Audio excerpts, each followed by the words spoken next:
Das große persönliche und geistige Treffen der alten Reiter und Kampfgenossen. Und vielleicht hat mancher unter ihnen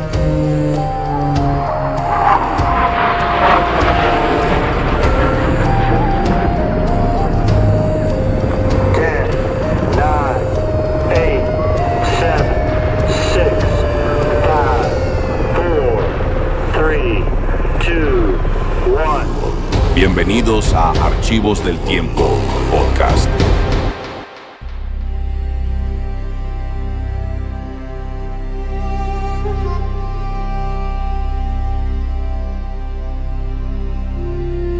En 1960, la Fuerza Aérea de los Estados Unidos emitió un documento oficial. Estaba firmado por un teniente coronel y pues en esencia este documento confirmaba lo imposible. Qué locura de historia para empezar, de verdad. O sea, hablamos de una carta militar que validaba la precisión de un mapa, pero un mapa trazado en 1513. Y a ver, no era un mapa cualquiera. Claro que no. Según este documento de la Fuerza Aérea, el antiguo pergamino mostraba a la perfección, o bueno, con mucho detalle, el relieve geológico de la Antártida. Y aquí viene el detalle que, de verdad, hace estallar la cabeza. Mostraba las costas antárticas, pero despojadas de casi 1 kilómetro de hielo. Sí, o sea, un mapa creado 300 años antes de que el continente helado fuera descubierto de forma oficial. Exacto, ilustrando una topografía que pues la humanidad moderna solo pudo ver a mediados del siglo XX usando tecnología sísmica. Es de película. Es un punto de partida fenomenal para la inversión profunda de hoy. Porque para analizar todo este misterio geográfico, hemos reunido una colección de fuentes bastante densa. Muy densa, sí. Tenemos artículos históricos sobre la cartografía del Renacimiento, análisis súper exhaustivos de expertos como Gregory Mackintosh, también documentos de la Sociedad Geográfica de Azerbaiyán, textos académicos sobre el Imperio Otomano y, obvio, la fuente principal de la controversia. El libro famoso. Así es. El libro llamado Maps of the Ancient Sea Kings, escrito por el historiador Charles Hapgood por ahí de la década de los 60. Y bueno, nuestra misión hoy es llevar a cabo un debate analítico. Queremos separar la genialidad histórica de la ficción y entender qué estamos viendo en realidad. Queremos poner frente a frente esas teorías tan seductoras, ya sabes, sobre civilizaciones perdidas, con el consenso científico actual. Me parece perfecto. Así que, sin más preámbulos, viajemos al origen del descubrimiento moderno de este pergamino. Año 1929. Nos encontramos en Estambul, en el majestuoso Palacio de Topkapi. Un lugar increíble. Sí. Y el Imperio Otomano ha caído hace muy poco. La República de Turquía está en plena formación y pues el nuevo gobierno toma una decisión monumental. Van a convertir este inmenso palacio de los sultanes en un museo público. Un trabajo titánico, sin duda. Imagina catalogar los miles y miles de objetos no islámicos que acumulaban polvo en esos archivos. Un caos total. Contrata a un teólogo alemán, un hombre llamado Gustav Adolf Deissmann. Y bueno, mientras Deissmann revisa montones de papeles antiguos, de pronto encuentra un pedazo de pergamino. Estaba hecho de piel de gacela y pintado a mano. Y era solo un fragmento, ¿no? Sí, exacto. Es la mitad izquierda de lo que debió ser un mapamundi enorme. Deissmann reconoce de inmediato que tiene algo inusual entre manos. Así que llama a un orientalista, Paul Kale, para que lo examine. ¿Y ahí explota todo? Y tanto. Cuando Kale lo presenta al mundo académico en 1931, el hallazgo provoca un revuelo internacional inmediato. Porque lo que tenían ante sus ojos era el único documento del siglo XVI que mostraba a América del Sur en su posición longitudinal correcta en relación con África. O sea, una precisión que, no tenía sentido para la época. ¿Quién fue el amante detrás de este trazo? El autor dejó su firma ahí mismo. Piri ibn Haji Mohammed, mejor conocido en la historia como Piri Reis. El famoso almirante. Exacto, un almirante y cartógrafo otomano. Era sobrino de un corsario muy temido llamado Kemal Reis. Y Piri Reis pasó gran parte de su juventud en el mar, participando en batallas navales en el Mediterráneo. Y sobre todo, absorbiendo conocimiento de cada barco capturado y cada puerto que visitaba. Como una esponja de información naval. Totalmente. Luego, en 1513, se retira de forma temporal a la ciudad de Galípoli y ahí compila este mapamundi. Pero el detalle crucial aquí, y esto es muy importante, es que Piri Reis jamás cruzó el Océano Atlántico. ¿Nunca? No viajó a América para dibujar sus costas. Así es. Y no es un secreto porque él mismo dejó notas muy extensas en los márgenes del propio mapa explicando su método de trabajo. Reveló que utilizó una veintena de cartas náuticas diferentes para componer su obra. Un rompecabezas. De hecho, algunos análisis modernos sugieren que fueron hasta 34 fuentes distintas. Él menciona, por ejemplo, mapas árabes antiguos que heredó, cartas indias que le dieron unos navegantes portugueses capturados. Y el detalle que hizo saltar a todos de sus sillas en 1931. ¿Ah, sí? Afirma haber utilizado un mapa perdido de Cristóbal Colón. Eso es increíble. Durante siglos, los geógrafos buscaron sin éxito esa carta náutica que Colón dibujó en el Caribe. Y de pronto, un almirante otomano declara por escrito que la tenía en su poder y que la usó. Imagínate la sorpresa. Si tratamos de visualizar su proceso de trabajo, es fascinante. Yo lo pienso, como el trabajo de un productor musical de hoy en día que hace un remix maestro, ¿sabes? A ver, me gusta esa idea. Sí, este productor toma muestras de audio de todo el mundo, un ritmo complejo de África por aquí, una melodía instrumental del Océano Índico por allá, unas voces raras grabadas por exploradores portugueses y como pista principal, justo en el centro de la mezcla, pues una grabación inédita y exclusiva de Cristóbal Colón. Claro. Luego entra al estudio, junta todo y cose estas partes con una precisión asombrosa para crear una sola pista unificada. Piri Reis hizo eso. Tomó pedazos aislados de conocimiento trazados a diferentes escalas y los unió en un solo ecosistema visual sobre una piel de gacela. Esa analogía del remix es perfecta. Ilustra súper bien el riesgo inherente de su método. Porque, cuando mezclas tantas fuentes distintas, dibujadas por personas que usaban sistemas de medición diferentes, en épocas muy diferentes, pues la distorsión es inevitable. Claro, no encajan perfecto. Exacto. Un mapa portugués que se trazó para navegar usando vientos costeros no va a encajar con facilidad con un mapa estelar árabe. Esa amalgama, esa necesidad de forzar las piezas para que el mundo pareciera continuo, pues es del origen de las anomalías visuales que desataron la mayor controversia en la historia de la cartografía. Y aquí, justo aquí, es donde la historia da un giro hacia lo extraordinario. Entramos a la década de los 50 y aparece en escena este historiador Charles Hapgood. Ah, Hapgood. Sí. Él y sus estudiantes en la Universidad de New Hampshire pasaron 7 años, estudiando cada línea de este pergamino. Y la conclusión a la que llegaron revolucionó por completo el mundo del misterio y la arqueología alternativa. Plantearon una hipótesis enorme. Sí, la de una civilización perdida. Una cultura prehistórica avanzada que, según ellos, trazó el mundo entero mucho antes de nuestra era documentada. Y para entender el impacto tremendo de la teoría de Hapgood, tenemos que enfocar nuestra atención en el borde inferior del mapa de Piri Reis. Si lo miras, ahí se observa una enorme masa de tierra continua que parece extenderse por todo el sur. Ajá. Y Hapgood, que estaba muy influenciado por los análisis de un capitán llamado Arlington H. Mallory, planteó una afirmación audaz. Dijo que esa costa no era una isla inventada ni un continente mitológico. Dijo que era la tierra de la reina Maud, allá en la Antártida. Y lo inquietante era que los contornos mostraban bahías e islas que hoy en día, en la actualidad, están sepultadas bajo una capa de hielo glaciar masiva. Exacto, y no era una simple especulación visual de él. Para sustentar esto, Hapgood comparó el mapa de 1513 con datos científicos de punta de su propia época. Los perfiles sísmicos, ¿verdad? Sí, utilizó perfiles sísmicos subglaciales modernos. Estos los hizo una expedición sueco-británica-noruega en 1949.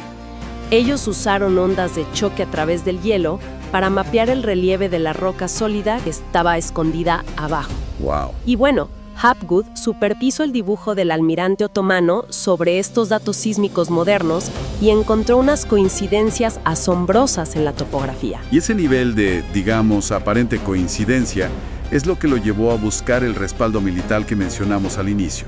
Presentó sus hallazgos a la Fuerza Aérea de los Estados Unidos y el comandante Harold Z. Olmiger le responde con esa famosa carta de 1960. Una carta histórica. Sí, que dice en resumen que la coincidencia de los contornos del mapa con el perfil sísmico indica que las costas fueron trazadas antes de quedar cubiertas por el hielo. Y rematan diciendo que no tienen idea de cómo conciliar eso con lo que se sabía de geografía en 1513. Es que hay que dimensionar esto. Sí, a ver, la Fuerza Aérea estadounidense respaldando formalmente una teoría sobre un mapa del siglo XVI. Esto le dio una legitimidad enorme a Hapgood, combustible puro para su teoría. Claro, porque si la Antártida fue cartografiada sin hielo, significa que alguien navegó esas aguas hace miles y miles de años, Table. Para entenderlo, hay que pensar en cómo se proyecta una esfera tridimensional, la Tierra, en un papel plano bidimensional. Es un problema clásico de la cartografía. Es súper difícil sin distorsionar los bordes. Exacto. Y Hapgood notó que las aparentes distorsiones en el mapa de Peary Race no eran simples errores o trazos aleatorios. Él argumentó que seguían una fórmula matemática precisa que corregía la curvatura de la Tierra. Y hacer eso requiere una comprensión muy avanzada de trigonometría esférica. Cosa que no tenían en el siglo XVI. Exacto. Entonces, al rastrear estas líneas de proyección hacia atrás, como si siguiera los rayos de una llanta de bicicleta hacia el centro, Hapgood afirmó que todas las líneas convergían en un punto focal geométrico, un punto ubicado cerca de la ciudad de Siena, que hoy es Asuán o El Cairo, allá en Egipto. Y eso implicaría un conocimiento matemático y geográfico global imposible para los navegantes de la época de Peary Race o hasta para los griegos antiguos. Según su teoría, sí. Estos niveles de precisión en longitud y latitud demostraban que Peary Race debió haber copiado mapas heredados de esta supercultura marítima prehistórica.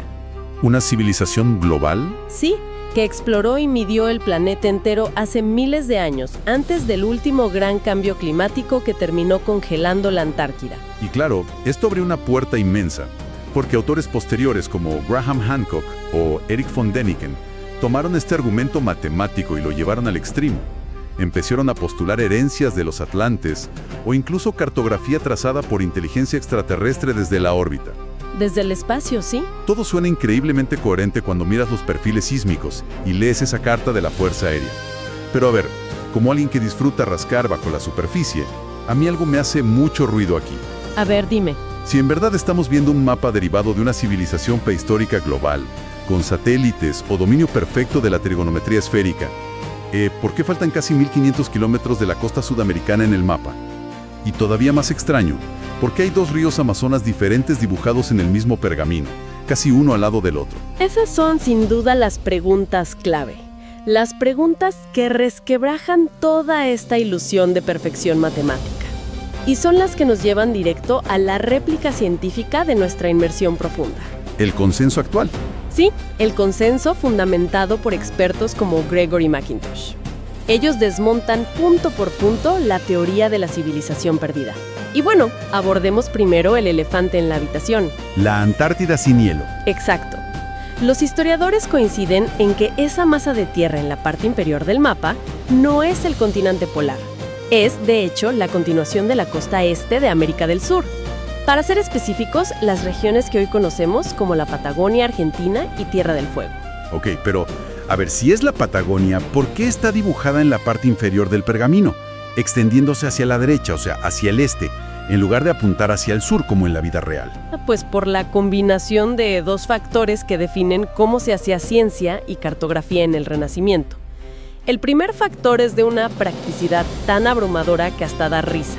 Es una limitación física innegable. Del papel. De la piel de gacela. Es un material finito y súper costoso. A Peary Race simple y sencillamente se le estaba acabando el espacio físico en el pergamino al llegar al borde inferior. Es increíble que sea un tema de papelería, digamos. Literal, en la cartografía de la época, cuando los dibujantes llegaban al límite de su material y sabían que la Tierra continuaba, era una práctica súper común curvar o doblar la línea costera para que todo el contenido visual cupiera. No querían dejar información fuera. Vale, doblaron el continente para que cupiera en la página.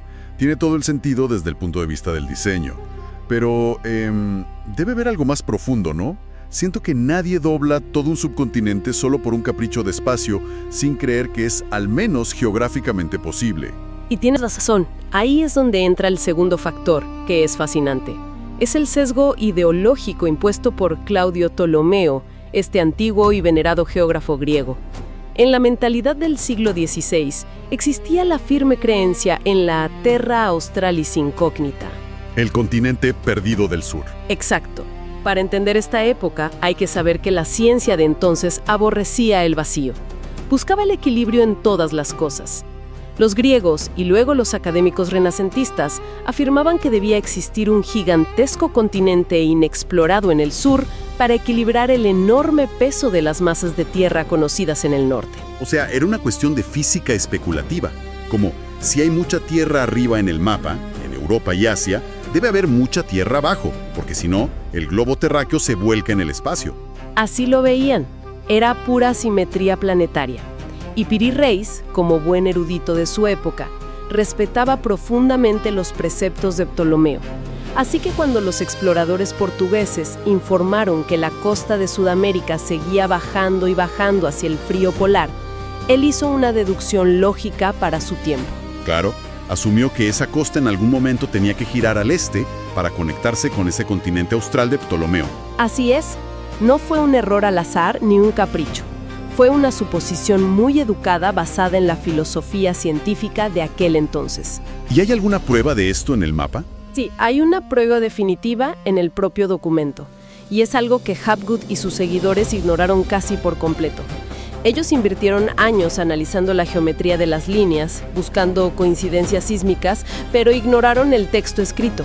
Las notas de Piri Reis. Exacto, sobre esa enorme masa de tierra que dobla hacia el este.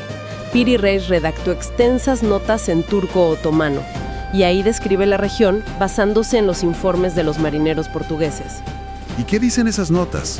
¿Hablan de pingüinos y hielo? Para nada. Hablan de una región con un clima en extremo caluroso, hablan de serpientes de tamaño descomunal y detallan encuentros con nativos que andaban sin ropa y que atacaban los barcos europeos usando flechas con puntas de pez. A ver, clima ardiente, serpientes gigantes y selvas densas. Definitivamente eso no suena como el reporte de una expedición científica explorando roca bajo un glaciar en la Antártida. Son descripciones, pues, muy crudas de la costa de Brasil o de las regiones más cálidas de Sudamérica. Es indiscutible, los relatos escritos corresponden a encuentros tropicales. Lo que le pasó a Hapgood es un ejemplo de manual del sesgo de confirmación. Al centrarse solo en las líneas de la costa y abstraerlas de su contexto histórico, forzó los datos empíricos. Claro, si tomas cualquier línea costera muy irregular y la superpones a otra línea irregular y le mueves un poco la escala o el ángulo, pues tu cerebro va a encontrar patrones que coincidan. Es inevitable. Totalmente. Bien. Entonces, si la supuesta Antártida resulta ser la Patagonia dibujada de lado por un problema de espacio y por la creencia en un continente simétrico, el argumento matemático, pues, se cae a pedazos. Pierde mucha fuerza. Pero a ver, si resolvemos este misterio del sur, ¿qué hacemos con los otros supuestos aciertos imposibles del mapa? Porque Hapgood también señaló que el mapa muestra los Andes. Ah, el tema de las montañas. Sí. Piri Reis dibujó montañas gigantes en el centro de América del Sur, con ríos naciendo de ellas. Y el detalle histórico es que para 1513, la cordillera de los Andes todavía no había sido descubierta por los europeos. Francisco Pizarro tardó un par de décadas más en llegar al Imperio Inca. Eso parece conocimiento avanzado. De nuevo, parece un misterio gigante, hasta que vuelves a tu analogía del productor musical haciendo el remix. Ajá. Cuando rastreas el origen de las muestras, por así decirlo, que usó Piri Reis, los expertos descubren algo súper revelador. Esas montañas fueron copiadas de otro mapa europeo de la época, en concreto el planisferio del genovés Niccolò Carnerio, trazado alrededor de 1504. Ok, ¿y ese mapa qué mostraba? Ese mapa italiano mostraba una cadena de montañas llenas de árboles, pero estaban ubicadas en la costa este de Sudamérica, lo cual era un trazo muy común en esa época para representar montañas costeras vistas desde los barcos a lo lejos. Ya veo hacia dónde va esto. Sí, Piri Reis tomó esas montañas costeras de su fuente italiana y, pues por un error masivo de escala al empalmar distintos mapas, las terminó dibujando desplazadas hacia el centro del continente sudamericano. Y me imagino que ese mismo error de empalme en el estudio de mezcla es lo que explica la existencia de dos ríos Amazonas en el mismo pergamino. con total exactitud. Él usó 2 mapas fuente distintos que mostraban versiones preliminares del descubrimiento del Amazonas o del río Orinoco. Como los trazados tenían formas y escalas diferentes, Piri Reis no se dio cuenta de que ambos mapas hablaban del mismo accidente geográfico. Claro, pensó que eran 2 ríos gigantes distintos. Así que dibujó los 2 en su pergamino final. O sea, un error de escala causó ríos dobles y montañas desplazadas. Pero, ¿qué pasa cuando la fuente original no es solo un error de medición, sino una mentira deliberada? Eso es fascinante. Porque aquí la historia se vuelve casi poética. Piri Reis confesó haber usado el mapa perdido de Cristóbal Colón para dibujar la zona del Mar Caribe. Pero cuando miramos el Caribe en el pergamino, las islas no tienen ningún sentido topográfico. Empezando porque Cuba no parece una isla. Para nada. Aparece trazada como una enorme península conectada firmemente a un gran continente por el lado occidental. Y luego tienes a la isla de la Española, que hoy es Haití y República Dominicana. ¿Qué pasa con esa? Está dibujada con una orientación vertical, de norte a sur, y con una silueta súper peculiar que no se parece en nada a la realidad. Pero a ver, ¿por qué Piri Reis se equivocaría tanto en una zona que para 1513 ya llevaba unos 20 años siendo explorada y mapeada por los españoles? Porque Piri Reis copió con fidelidad el mapa de Colón. Y para entender la geografía de Colón hay que entender su enorme presión política y psicológica. Colón no navegó al oeste con la intención de descubrir un nuevo mundo. Él navegó con una promesa comercial a la corona española. Encontrar una ruta más rápida a Asia. Y sus valiosas especias. Su viaje estaba financiado bajo esa promesa exacta. Si no encontraba Asia, su expedición era un fracaso económico total y sus títulos estaban en gran riesgo. Así que él estaba buscando a toda costa confirmar las descripciones geográficas que había leído en los relatos de Marco Polo. Ya entiendo. Y Marco Polo había descrito a Japón, que en ese entonces llamaban Zipango, como una isla inmensa, muy rica y orientada de norte a sur. Exacto. Así que Colón, cuando explora el Caribe y traza las costas de la Española en sus propios mapas privados, distorsionó deliberadamente las proporciones de la isla para que la silueta encajara con la forma que Marco Polo describió de Zipango. Forzó la realidad para que cuadrara con el libro. Quería, o más bien necesitaba, probar a los reyes de España que había llegado a la antesala de Japón. Y lo de Cuba es un ejemplo brutal de hasta dónde llegaba esa necesidad de creer en su propia historia. Durante su segundo viaje, cuando sus barcos costeaban el sur de Cuba, Colón obligó a toda su tripulación a firmar un juramento legal. Es muy fuerte eso. Bajo amenaza de cortarles la lengua, literal, y cobrarles multas altísimas si alguna vez decían lo contrario, les hizo jurar que Cuba no era una isla, sino una península continental. Quería que juraran que era la región asiática que Marco Polo llamaba Manji. Impresionante. Colón murió convencido de su propia narrativa. Alteró la geografía en el papel para que coincidiera con sus ambiciones. Y ese es justo el núcleo del problema para nuestro cartógrafo otomano. Piri Reis, allá en su estudio en Galípoli, confió plenamente en esos mapas que capturaron a los españoles. Él no tenía forma empírica de comprobar si Colón había mentido por presión política o si se había autoengañado. Solo copió lo que vio. Piri Reis simplemente copió la ideología de Colón. Por lo tanto, el mapa de 1513 no nos muestra la realidad topográfica vista desde un satélite antiguo operado por una civilización prehistórica. Nos muestra un registro incalculable de las aspiraciones, miedos y mentiras del Imperio Español. Es una ventana directa a la mente de los exploradores. Es una lección maestra sobre cómo los errores se heredan, se institucionalizan y luego se magnifican con el tiempo.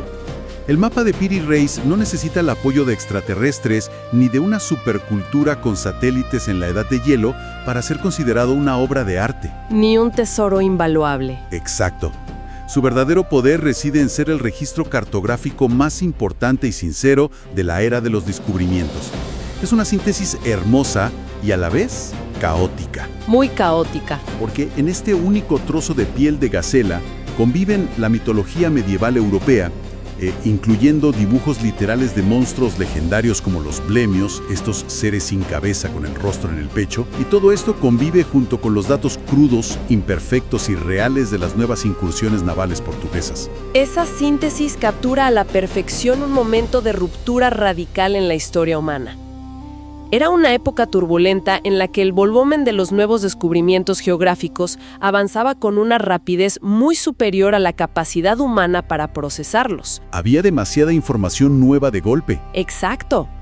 Los académicos, los almirantes y los reyes se veían obligados a conciliar esa reverencia que tenían por la erudición clásica, como los textos de Ptolomeo, con los informes fragmentados y a veces contradictorios que traían los capitanes de los barcos. Trataban de armar un rompecabezas con piezas de dos cajas distintas. Tal cual. El mapa de Piri-Reis no es la prueba de una civilización prehistórica perdida. Es el testimonio tangible de una mente humana brillante y analítica tratando de organizar un mundo que de pronto se había vuelto el doble de grande y el doble de complejo. Y esto tiene una relevancia inmensa para la forma en que nosotros procesamos la avalancha de información hoy en día. Pensemos en Hapgood, en sus estudiantes y en todas las personas que se fascinaron con la teoría del satélite o la civilización de la Edad de Hielo. Es muy tentador creer en eso. Sí, a menudo cuando la mente humana encuentra anomalías, piezas de un sistema que parecen no encajar o datos que están incompletos, la reacción instintiva es llenar esos enormes vacíos lógicos con narrativas grandiosas y sensacionales. Por supuesto. Resulta infinitamente más estimulante para la imaginación visualizar a reyes del mar prehistóricos navegando las costas de la Antártida en lugar de aceptar una explicación académica mucho más simple y pragmática, como que a un almirante muy talentoso se le acabó la piel de gacela y tuvo que curvar su dibujo. Es en el fondo el principio de la navaja de Occam aplicado a la interpretación de la historia. La explicación más sencilla. Esa mera. La que requiere menos suposiciones extraordinarias suele ser la correcta. El problema es que la narrativa espectacular tiene un poder de atracción magnético. Nos ofrece la ilusión de un misterio profundo y nos permite cuestionar la rigidez del conocimiento establecido. Se siente emocionante ir contra la corriente. Claro. Sin embargo, el riesgo surge cuando permitimos que esa historia alternativa de ciencia ficción oculte el verdadero valor geopolítico y humano del documento original. Que es enorme. Al final del día, los errores del almirante turco, sus ríos duplicados y sus continentes doblados por falta de papel, nos enseñan muchísimo más sobre la psicología del Renacimiento y la geopolítica global del siglo XVI que cualquier especulación sobre la Atlántida. Totalmente. Hemos desempacado las capas de un pergamino trazado hace más de 500 años que increíblemente logró desatar pasiones modernas, invocar teorías de conspiración mundiales y soportar un intenso escrutinio científico y militar. Ha pasado por mucho ese pobre pergamino. Vimos a un almirante reuniendo mapas en un puerto otomano, tratando de darle orden y forma al universo conocido de su tiempo. Y presenciamos cómo figuras históricas muy posteriores, desde un almirante desesperado como Colón hasta los teóricos alternativos del siglo XX, pues proyectaron sus propios deseos, urgencias y creencias sobre esas viejas líneas de tinta. Esta inmersión nos enseña que un mapa nunca es ni ha sido jamás un simple reflejo pasivo y objetivo de la geografía física de nuestro planeta. Cada mapa es un argumento persuasivo. Una opinión dibujada. Es una declaración de intenciones, un documento cargado hasta el borde con las ideologías, las presiones comerciales y los prejuicios de quien sostiene la pluma y de la época en la que vive. Y bueno, de manera aún más reveladora, la forma en la que las generaciones futuras deciden interpretar esas líneas siglos después expone con claridad meridiana sus propios sesgos e inseguridades contemporáneas. Para cerrar el análisis de hoy, queda una pregunta flotando para la reflexión de quienes nos escuchan. Si los cartógrafos más brillantes y eruditos del siglo XVI eran capaces de alterar la forma y el tamaño de islas enteras por pura ambición política, o si literalmente doblaban continentes masivos para que encajaran a la fuerza en los límites físicos de sus pergaminos o en sus arraigadas creencias filosóficas. ¿Qué hacemos nosotros hoy? Exacto. Pensando en la actualidad, con nuestro acceso ilimitado a datos y tecnología avanzada, ¿Qué realidades geográficas, políticas o sociales estamos deformando de forma completamente inconsciente todos los días, simplemente para que encajen de manera cómoda dentro de los límites rectangulares de nuestras pantallas o en los bordes invisibles de nuestras propias cámaras de eco ideológicas? Ahí se las dejo. El viaje por la historia nunca termina, solo espera el próximo destino. Nos reencontramos pronto.